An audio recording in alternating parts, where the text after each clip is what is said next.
Chateado. Acho que é isso. Pode ser. Mas a mesa também está bastante chata. Pode ser a mesa também. Estão me ouvindo bem, né? Ok, então. Nós chegamos ao nosso segundo sermão do livro de João, que nós estamos estudando. Começamos da semana passada. Um evangelho muito interessante. Semana passada eu falei para vocês sobre o porquê de haver um quarto evangelho. Por que João decidiu escrever esse quarto evangelho, tanto depois dos outros que ele escreveu? Qual a finalidade, ou qual o propósito de João ter escrevido mais um outro evangelho? Hoje eu vou falar com vocês sobre o prólogo dessa carta. O que é o prólogo? O prólogo é uma peça, é uma parte de uma peça em que o autor geralmente usa para falar de forma resumida aquilo que vai falar em todo o restante da carta. Em nossos tempos é chamado de resumo. Aqueles que já escreveram para alguma formação, aí tiveram que escrever alguma tese, algum artigo, sabe bem o que significa isso. Você colocar no resumo tudo aquilo que você vai falar durante toda a sua peça. É isso que João faz nos versículos de 1 a 18 do seu evangelho, que é o que nós vamos tratar hoje. João basicamente usa essa tese, esse argumento, esse resumo, para falar sobre um problema que parece que é novo, mas é um problema muito antigo para toda a humanidade. O problema da representação. É a representatividade que o homem tanto busca. O que ela significa? Quem é que pode falar no meu lugar? Quem é que tem autoridade para reivindicar algum tipo de posição para falar em meu lugar? Algum tipo de condição social ou ontológica para falar em meu lugar, para me defender, seja para representar as minhas ideias? Nos últimos anos, isso tem ficado em muita evidência no nosso país, por causa da política. Mas há um país que sempre foi a vanguarda na questão da representatividade, que é os Estados Unidos. A maioria dos movimentos ou dos modismos populistas saem de lá e depois de alguns anos chegam para cá. Às vezes muito fiel ao que foi lá, às vezes um pouco misturado. No caso que eu vou falar aqui hoje, para introduzir a nossa história, do que a gente vai falar hoje no Evangelho de João, basicamente eu vou falar sobre as políticas identitárias. O que é isso? Política identitária é quando um político, uma figura pública, usa de um discurso de representatividade para falar em lugar de algum determinado grupo. Na história da humanidade, 2 pontos foram cruciais nas políticas identitárias. No primeiro momento, ocorre entre a década de 50 e 70, mais ou menos. 3 grupos foram especificamente representados pelas políticas identitárias daquele tempo. Os gays, os negros e as mulheres. Assim como é feito hoje em dia, o movimento artístico também tomou uma posição muito forte nesse momento de representatividade, de política identitária. Para ajudar vocês a identificarem esse momento histórico, o movimento hippie ajudou muito nesse momento. Essas políticas identitárias. Esse primeiro movimento de política identitária era bastante heterogêneo e era bastante abrangente e generoso. Ele aceitava os grupos. Então, por causa desse movimento de representatividade, em prol dos negros, dos gays, das mulheres, outros grupos foram beneficiados por essa luta. Se você for estudar algumas outras frentes de busca de políticas identitárias, você vai ver que boa parte dos movimentos começam nessa época. Aqui no Brasil, por exemplo, o movimento de busca dos direitos da pessoa com deficiente também começa mais ou menos nessa época. Porque esse movimento era bastante atraente, era bastante abrangente. Os ideais que eles buscavam eram igualdade, cidadania e solidariedade.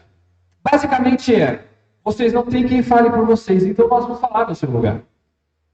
E foi um movimento muito produtivo para esses grupos. Esse foi o primeiro pico dessa onda de política identitária, de representatividade. A segunda onda se dá mais ou menos por volta da década de 80.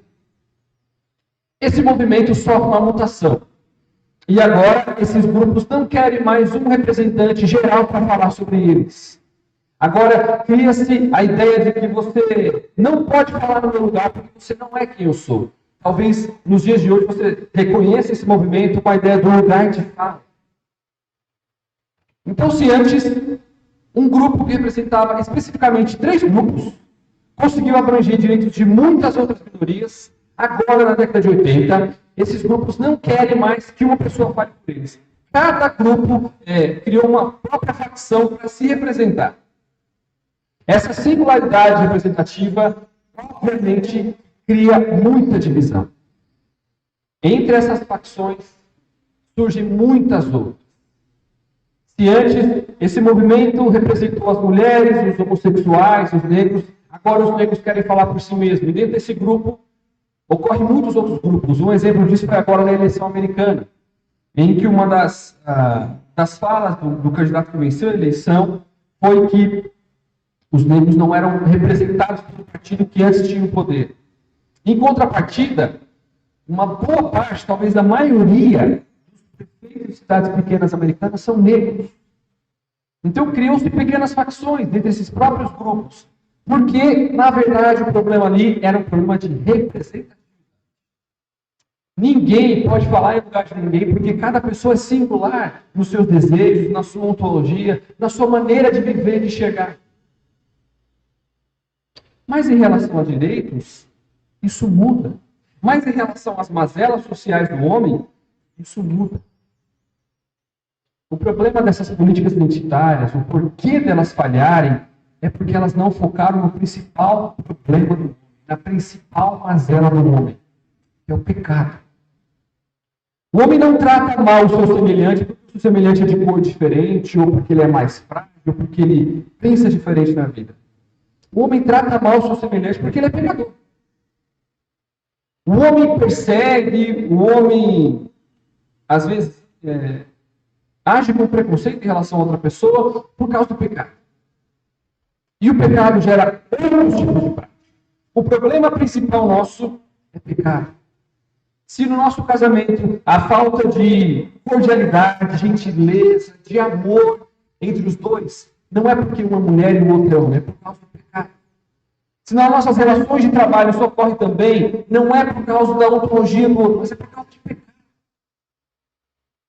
Se existem pessoas passando fome, enquanto tem tantas outras pessoas com tanto dinheiro, gastando dinheiro à reveria, não é por causa da cor, do lugar que elas nasceram, é por causa do pecado.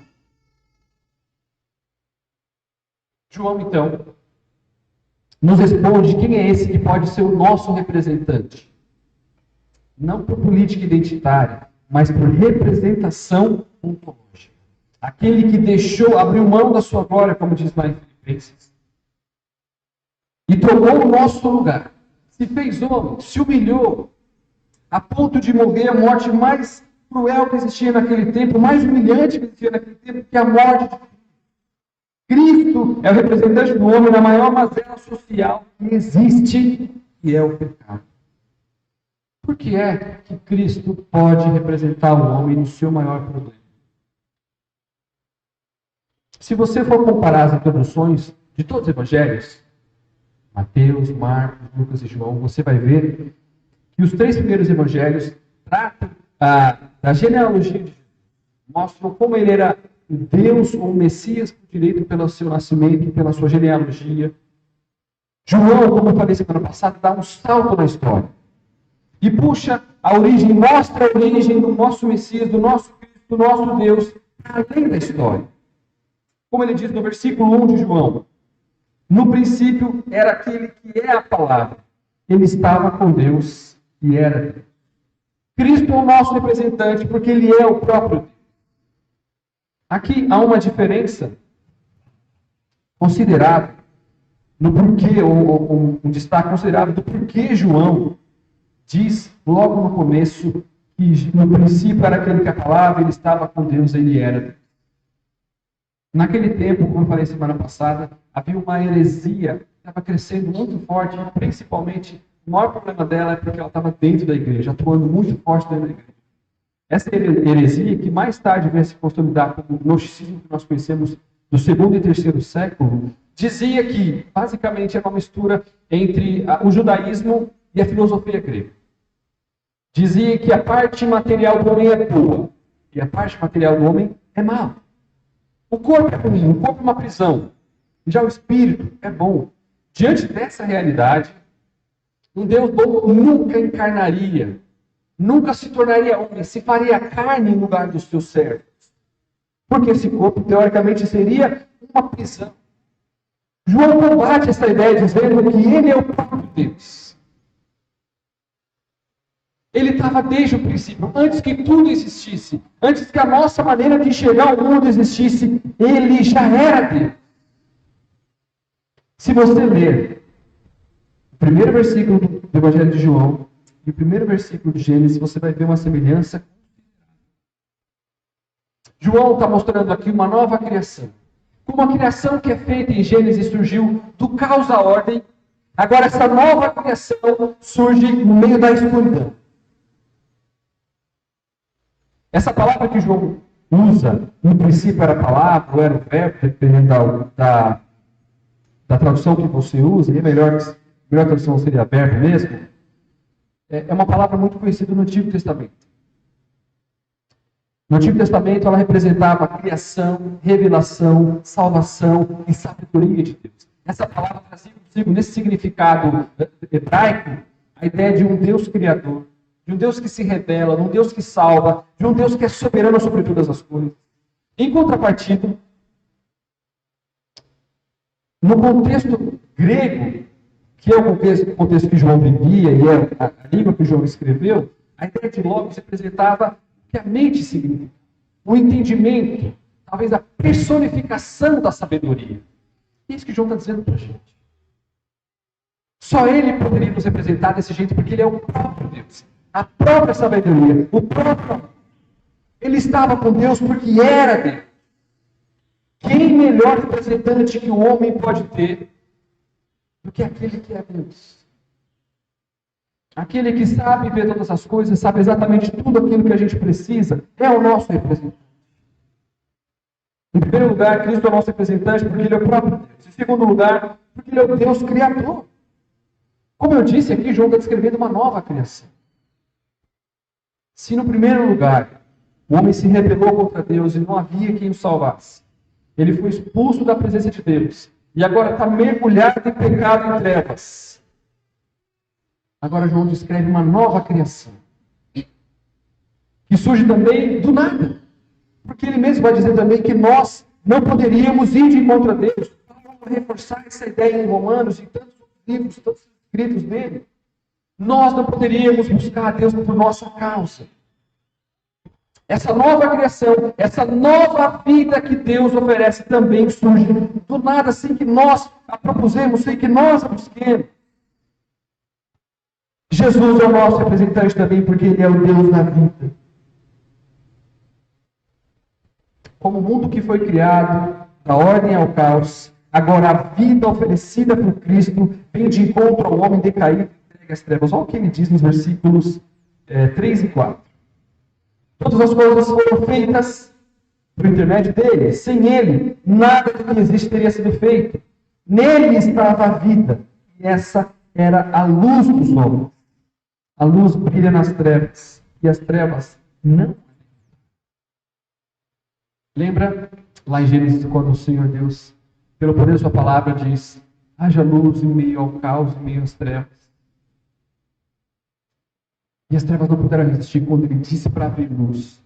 Da mesma maneira, quando o Senhor Jesus ilumina o coração do homem, ele também não pode resistir a essa luz. Interessante que, vou falar mais para frente para vocês aqui, sobre o que essa luz significa também no contexto judaico, também no contexto de pecado do homem. Vamos comigo agora aqui, no versículo 9 agora, do primeiro capítulo de João. Eu estou pulando os versículos 6, 7 e 8, porque eles falam de João Batista. E eu vou tratar sobre João Batista no domingo que vem. Olha o que diz a palavra de Deus, nos versículos 9 a 13 do Evangelho de João. Primeiro capítulo do Evangelho de João. Estava chegando ao mundo a verdadeira luz, que ilumina todos os homens. Aquele que é a palavra estava no mundo, e o mundo foi feito por intermédio dele. Mas o mundo não o reconheceu. Veio para o que era seu, mas os seus não o receberam. Contudo, aos que o receberam, aos que creram em seu nome, deu-lhes o direito de se tornarem filhos de Deus. os quais não nasceram por descendência natural, nem pela vontade da carne, nem pela vontade de homem algum, mas nasceram de Deus. João começa esse trecho para descrever um pouco mais sobre a ideia do contraste entre luz e trevas, que ele tanto fala no seu evangelho, respondendo a um anseio que existia naquela época. Ele introduz um pouco a ideia de um homem que surge pregando a mensagem do evangelho. E aqui ele faz um contraste entre esse homem que surge, no versículo 6, com Deus que já existia, que já era, que já estava com Deus.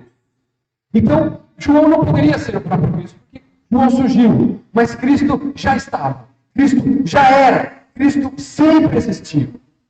É por isso que ele diz no versículo 8, ele próprio, João Batista, não era a luz, mas veio como testemunha.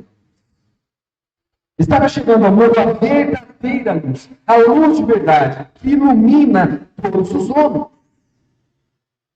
E aqui nos versículos 10 a 13, João expande um pouco mais essa ideia do que significa essa verdadeira luz que ilumina a todos os homens. Acompanhe comigo o versículo 10. Aquele que é a palavra estava no mundo, e o mundo foi feito por intermédio dele, mas o mundo não reconheceu. Veio para o que era seu, mas os seus não o receberam. Quando o apóstolo João diz que estava chegando ao mundo a verdadeira luz que ilumina todos os homens, ele está expondo a realidade da soberania de Deus, que é um dos significados também da palavra logos, ou do verbo, ou da palavra.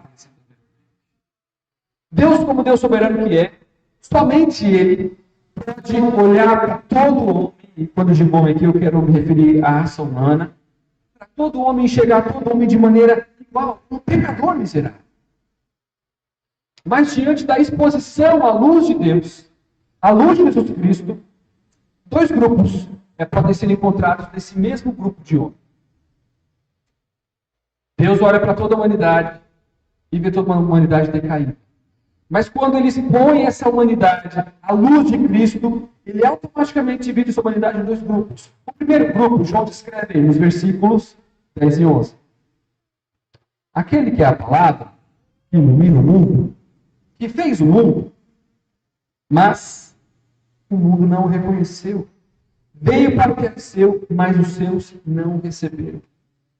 Assim como a luz que ilumina o coração do homem, no sentido de que abre o seu entendimento e abre o seu coração, também serve para expor.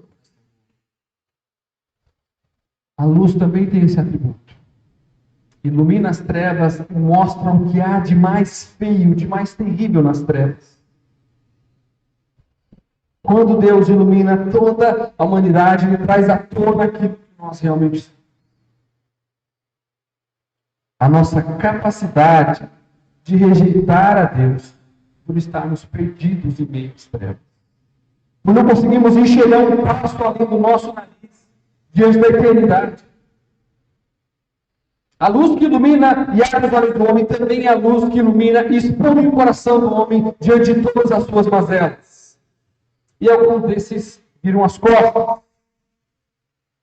Não querem ser transformados por essa luz. Mas há um segundo grupo.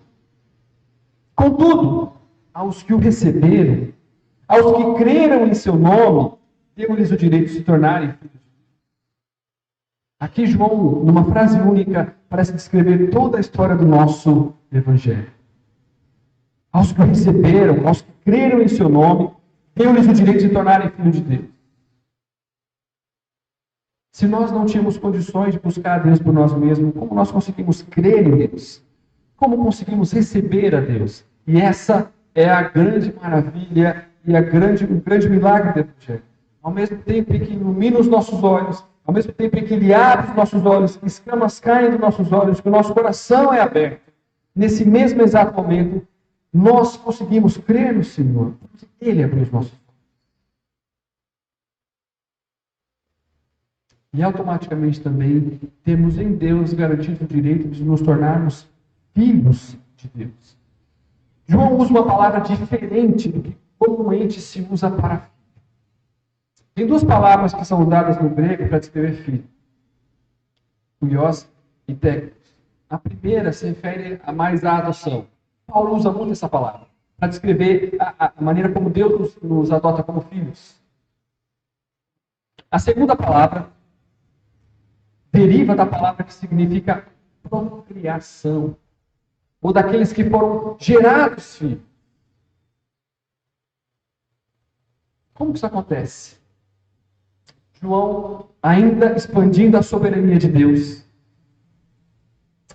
e a finitude do homem, diz: os quais não se tornaram filhos, não foram gerados filhos de Deus por descendência natural, nem pela vontade da carne, nem pela vontade de homem algum, mas nasceram de Deus. É interessante que essa palavra que João descreve aqui, para mostrar a nossa incompetência em buscar Deus por conta própria, também é uma palavra utilizada para mostrar semelhança entre pai e filho.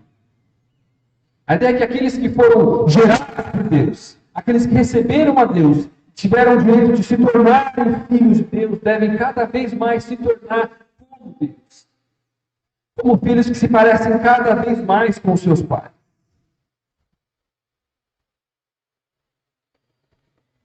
João aqui, no versículo 14, reafirma a autoridade de Cristo para que nós busquemos ser parecidos com Ele. Aquele que é a palavra, esse que iluminou a nossa mente, o nosso coração, ele se tornou-se carne e viveu entre nós. Nós vimos a sua glória, como unigênito vindo do Pai, cheio de graça e de verdade. João, mais para frente aqui, vai descrever o que ele quer dizer com aquele que veio cheio de graça e de verdade. Não através da lei, não através de um nascimento natural. Os judeus criam e ainda creem que eles têm acesso ao Pai somente pelo seu nascimento. João aqui está combatendo essa ideia, dizendo que não é por nascimento natural, mas por causa de Cristo. Para aqueles que têm o seu coração, os seus olhos iluminados por Cristo, então reconhecem que Ele é o seu Salvador, reconhecem que Ele é o Messias, o Cristo que haveria de vir. Então tem esse direito de se tornarem filhos de Deus. Porque Ele é o que traz a graça que alcança um homem merecido e que inunda um homem com a verdade. O homem não merece a graça de Deus. De que o homem não é digno de nada. E mesmo assim, Ele nos oferece tanto amor. Cristo é o representante do homem na maior mazela que existe, que é o pecado. Cristo é o representante do homem porque Ele é aquele que expõe a maior mazela do homem. Ele é aquele que é a nossa resposta, mas é aquele também que lançou a pergunta. Ele é aquele também que iluminou o nosso coração e a realidade da nossa vida sobre quem nós somos. E para terminar, eu queria propor duas aplicações para o que essa verdade de Cristo ser o nosso representante trazem para a nossa vida. Em primeiro lugar, as características da revelação de Deus através de Jesus, como aquele que é o representante do homem na maior mazela que existe, que é o pecado.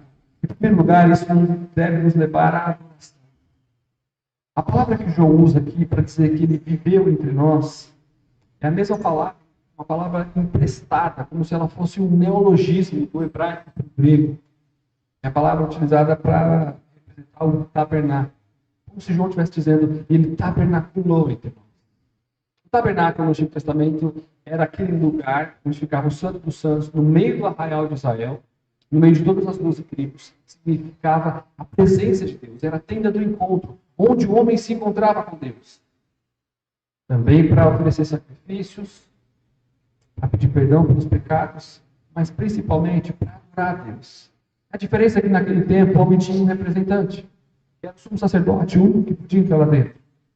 Mas em Cristo essa figura não existe. Nós temos pleno acesso a Cristo. Tanto para que Ele continue a expor as mazelas do nosso coração. Para que a gente continue colocando o nosso coração sobre o oferta de Cristo. Infelizmente, no dia que nós vivemos hoje, parece que as escrituras que têm que se adaptar à nossa vida. Parece que surge um novo tipo de evangelho, um novo tipo de crente que vive a vida como quer. E Deus, e a igreja, e as escrituras que se adaptem ao meu estilo de vida novo. Não é essa a verdade do nosso coração. Cristo é o que deve ser adorado. Ele é o Deus. Nós somos os homens. A nossa vida deve continuar a ser exposta à luz de Deus. E quando o nosso coração é exposto à luz de Deus, e lá nós podemos ver que ainda há muito de pecado, uma natureza pecaminosa, mas também o sangue de Cristo que verteu o nosso. Isso deve nos levar à oração. Nenhum outro seria capaz de religar o nosso caminho. Por nós mesmos, nós não teríamos condições de nos achegar a Deus novamente. Isso deve ser motivo de adoração da nossa parte. Nós não teríamos condições de sermos chamados filhos de Deus. Não poderíamos dizer a nós mesmos que temos o direito de sermos chamados filhos de Deus. Agora a tenda do encontro não existe mais. O tabernáculo não existe mais, porque o próprio Deus habitou entre nós. O próprio Deus fez a sua tenda entre nós, e agora nós podemos nos encontrar com Ele e adorar onde quer que nós estejamos. Não mais em um momento, não mais em ritual, mas uma vida de adoração. Como uma vida de adoração? Ela é reconhecida através das conversas que você tem, através das piadas que você conta e que você ouve, através da maneira como você se relaciona com outras pessoas, através, inclusive, da maneira como você se importa com esse momento, da maneira como você se relaciona com essa comunidade. Não mais um momento de adoração, mas uma vida de adoração. A segunda aplicação que eu tenho para nós essa manhã é as características da revelação de Deus através de Jesus, em segundo lugar, devem nos levar ao serviço. Se antes só um poderia se achegar e representar o povo diante de Deus, quando o véu se rasgou e agora todos os homens têm o direito de ser representantes legais, sacerdócio, todos nós somos sacerdotes diante de Deus, isso deve nos levar ao serviço. O serviço a nós aqui, como comunidade cristã, servindo ao outro em compaixão, em amor, e também ao serviço aos lá de fora, demonstrando compaixão, caridade, pregando o Evangelho em primeiro lugar. Cristo como aquele que expõe o nosso coração e que ilumina o nosso coração e mostra que nós não somos dignos de nada, apenas da graça e da verdade de Deus. Também deve o nosso coração funcionar como um prisma que reflete essa luz para outros. Para que aqueles corações também sejam iluminados pela verdade do Evangelho. O Deus soberano que é digno de todo louvor deve ser pregado entre os homens. Não por uma causa humanista de que pessoas estão indo para o inferno, mas principalmente porque Deus é digno de todo louvor e de toda adoração. E existem muitas pessoas no mundo que vivem sem dar todo o louvor que Deus merece. Sem cumprir com aquilo para qual elas foram criadas, para o louvor da glória de Deus. As características de Cristo como nosso representante nos levam à adoração. Devem nos levar à adoração. E também devem nos levar ao serviço. Corações transformados. Que veem Cristo, aquele como nosso representante, Cristo como o próprio Deus. Buscam cada vez mais viver a semelhança de Deus. Me adorar, Jesus. Me adorar a Deus em tudo que fazem, como o Senhor Jesus viveu aqui na terra. Em servir a sua própria comunidade, imediatamente aqueles que fazem parte do corpo de Cristo e também aqueles que estão lá fora, funcionando como um prisma que reflete a luz que ilumina todo o homem, expondo a mazela do coração do homem, para que aquele que é do Senhor Jesus seja alcançado. Baixa a cabeça, eu quero orar com você.